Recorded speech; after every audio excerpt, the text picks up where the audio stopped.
Hello, હું નિકિતા. આજે આપણે GCERT ધોરણ 5 થી 12 આધારિત ઇતિહાસના મહત્વના 2500 પ્રશ્નોમાંથી વન લાઇનર સિરીઝ જોઈશું. આ સિરીઝ LRD, PSI, CCE જેવી તમામ ગુજરાત સરકારની ભરતી પરીક્ષાના નવા સિલેબસ અનુલક્ષીને બનાવેલ છે.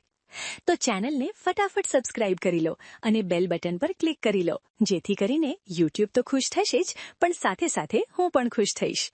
તો ચેનલને સબસ્ક્રાઇબ કરી લો. પ્રશ્ન 1251. ભાવનગર ક્યારે અને કોના પ્રયત્નોથી શામાં વિલીન થયું?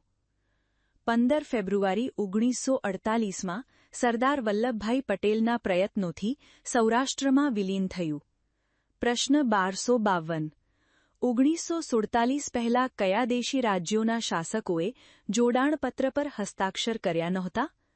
જમ્મુ કાશ્મીર, જૂનાગઢ અને હૈદરાબાદ. પ્રશ્ન 1253. ભારત સરકારે હૈદરાબાદ ક્યારે અને કેવી રીતે ભારતની સંઘ સાથે જોડીને લીધું? પોલીસ એક્શન કરીને 18 સપ્ટેમ્બર 1948માં. પ્રશ્ન 1254. હૈદરાબાદ ભારત સાથે જોડાણ કરવામાં કોણે અસરકારક ભૂમિકા ભજવી હતી? KM મુનશી. પ્રશ્ન 1255. આરજી હકુમતની સ્થાપના કોણે કરી? જૂનાગઢના નાગરિકોએ. પ્રશ્ન 1256. ફ્રેન્ચોનો અંકુશ હતો? કરાઈકલ, માહે, યમન અને ચંદ્રનગર. પ્રશ્ન 1257. ગોવા, દીવ, દમણ અને દાદરાનગર હવેલીને ભારતીય સંઘમાં ક્યારે જોડવામાં આવ્યા? 12 માર્ચ 1962ના રોજ. પ્રશ્ન 1258. ગોવા, દીવ અને દમણને કયા રાજ્યને રાજ્યનો દરજ્જો આપવામાં આવ્યો? ગોવાને. પ્રશ્ન 1259. દાદરા અને નગર હવેલીનું મુખ્ય મથક શું છે? સેલવાસ. પ્રશ્ન 1260. દીવ અને દમણનું મુખ્ય મથક શું છે? દમણ. પ્રશ્ન 1261. ગોવાનું મુખ્ય મથક શું છે? પણજી. પ્રશ્ન 1262. ભારતીય બંધારણ ક્યારે અમલમાં આવ્યું હતું? 26 જાન્યુઆરી 1950. પ્રશ્ન 1263. રાજ્ય પુનર્ગઠન પંચના અધ્યક્ષ કોણ હતા? અધ્યક્ષ ફઝલ અલી. પ્રશ્ન 12. કેટલા નવા રાજ્ય અને કેન્દ્રશાસિત ક્ષેત્રોમાં આવ્યા? રાજ્ય 14 અને કેન્દ્રશાસિત 5. પ્રશ્ન 1265. ગુજરાત રાજ્યની રચના ક્યારે થઈ? 1 મે 1960. પ્રશ્ન 1266. ભારતના ઉત્તર પૂર્વ વિસ્તારના 7 રાજ્યોને 7 સિસ્ટર્સ તરીકે ઓળખવામાં આવે છે. આસામ, મેઘાલય, મણિપુર, ત્રિપુરા, અરુણાચલ પ્રદેશ, મિઝોરમ અને નાગાલેન્ડ. પ્રશ્ન 1267. ઈસવીસન 2000માં બિહાર અને મધ્યપ્રદેશમાંથી કયા નવા રાજ્યની રચના થઈ? બિહારથી ઝારખંડ અને મધ્યપ્રદેશમાંથી છત્તીસગઢ. પ્રશ્ન 1267. ઈસવીસન 2000માં ઉત્તર પ્રદેશમાંથી કયા નવા રાજ્યની રચના થઈ? ઉત્તરાખંડ. પ્રશ્ન 1269. ઈસવીસન 2014માં આંધ્રપ્રદેશમાંથી કયા નવા રાજ્યની રચના થઈ? તેલંગાણા. પ્રશ્ન 12ની અલગ માંગણી થઈ? વિદર્ભ. પ્રશ્ન 13. ભારતીય સંઘમાં હાલમાં કેટલા રાજ્ય છે? 29. પ્રશ્ન 1272. પ્રદેશવાદ ઉદ્ભવ પામવા માટે મુખ્યત્વે કયા પરિબળ જવાબદાર છે? ભાષા, જાતિ અને ધર્મ. પ્રશ્ન 1273. હાલમાં કઈ નીતિના કારણે ઊંચા ખર્ચવાળી આર્થિક વલણો વધતા રહ્યા છે? રાજકોષીય નીતિ અને માળખાકીય રોકાણ. પ્રશ્ન 1274. ભારતના બંધારણમાં ભારતને કઈ રીતે ઓળખાવવામાં આવ્યું છે? સ્વતંત્ર, સમાજવાદી, ધર્મનિરપેક્ષ, લોકશાહી પ્રજાસત્તાક રાજ્ય. પ્રશ્ન 1275. પ્રદેશવાદ કે પ્રાદેશિકતાની ભાવના વધવાનું મુખ્ય કારણ શું છે? પ્રદેશ પ્રમાણે અસમાનતા. પ્રશ્ન 1276. ભારત કયા ક્ષેત્રે વૈશ્વિક સ્તરે પોતાનું સ્થાન મજબૂત બનાવી શકે તેવી સ્થિતિમાં પહોંચી ગયું છે? વિજ્ઞાન અને ટેકનોલોજી ક્ષેત્રે. પ્રશ્ન 1277. ભારતમાં મેટ્રો રેલવેનો પાટા.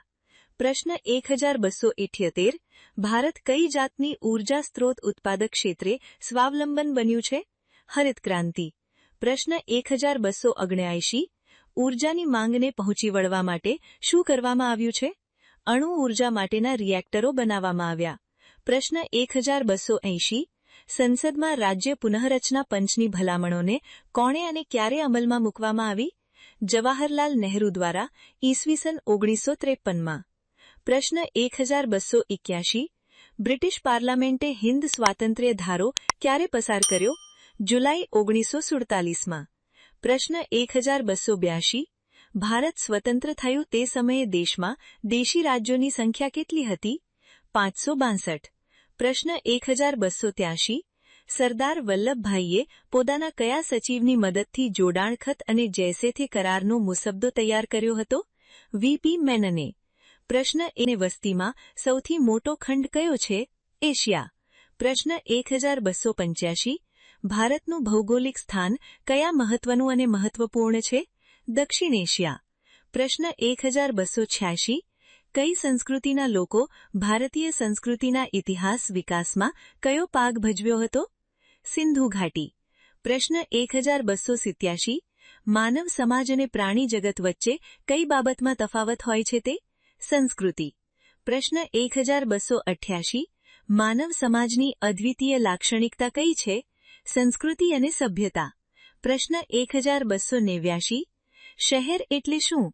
માનવીનું એકત્રિત વસવાટ. પ્રશ્ન 1290. ઇતિહાસના પ્રારંભિક મતે સંસ્કૃતિનો ઉદ્ભવ ક્યાં થયો હતો? ભારતમાં થયો હતો. પ્રશ્ન 1291.